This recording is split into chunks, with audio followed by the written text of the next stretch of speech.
This is why you need to hear the truth about making money as an indie musician. Forget the myths. Let's break down what it's really like. Stick around, you might be surprised. From streaming pennies to unpredictable gigs, the grind is real. But is it possible to turn your passion into your paycheck?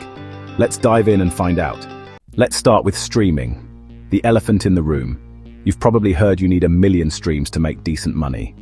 Well, that's not entirely wrong. On Spotify, you'll earn roughly £0.003 per stream. That means you need about 334 streams just to buy a coffee. Think about that for a moment. Different platforms pay different rates. Apple Music pays slightly better. YouTube Music, well, let's just say it's complicated. But here's what most people don't tell you. Streaming isn't really about the money. It's about discovery, building your fan base, and proving you exist in the digital world. Now let's talk about live gigs. This is where many indie musicians think the real money is, and sometimes they're right. A good local gig might pay £100 to £300.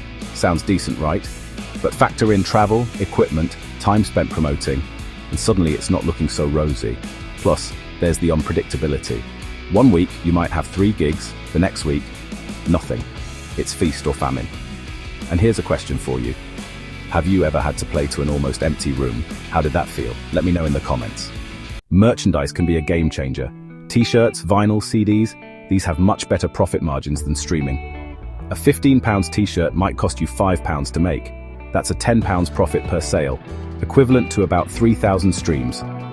The key is building a direct relationship with your fans. Email lists, social media, personal connections, these matter more than algorithms. When someone buys your merch, they're not just buying a product, they're buying into your story, your journey. That's powerful. Here's where it gets interesting. Many successful indie musicians diversify. Teaching music lessons, for instance, can provide steady income. Online lessons have opened up global opportunities. You could be teaching someone in Japan while sitting in your bedroom in Manchester. Session work is another goldmine.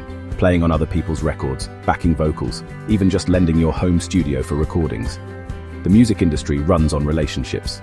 Every collaboration is a potential new revenue stream and a chance to learn something new.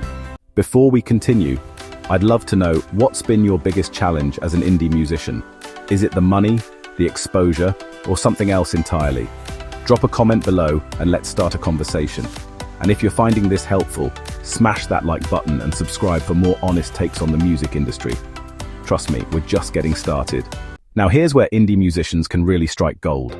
Sync licensing, getting your music in films, TV shows, adverts, or YouTube videos. One sync placement can earn more than 1 million streams. I'm talking hundreds or even thousands of pounds for a single use.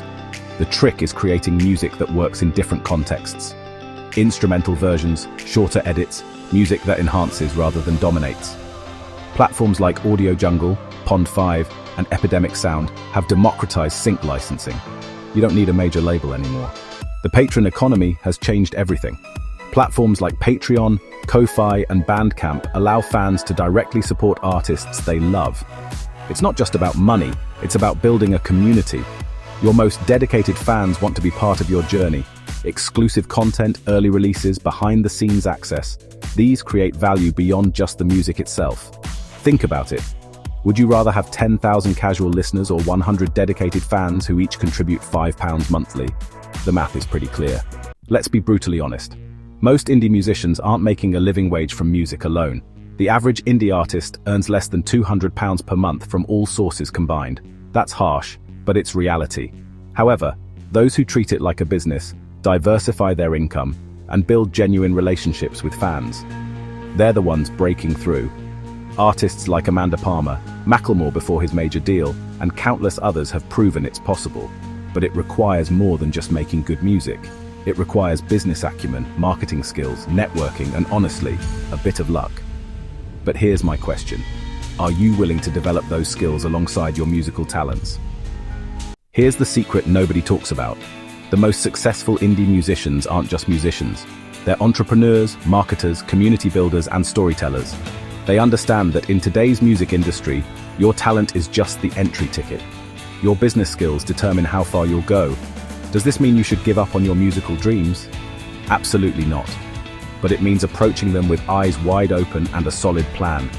The journey isn't easy, but for those who truly love music and are willing to adapt, There are more opportunities now than ever before. So, what's your take? Are you ready to treat your music career like the business it needs to be? Share your thoughts in the comments. I read every single one. And if this video opened your eyes to the reality of indie music income, hit that like button and subscribe for more honest conversations about the music industry.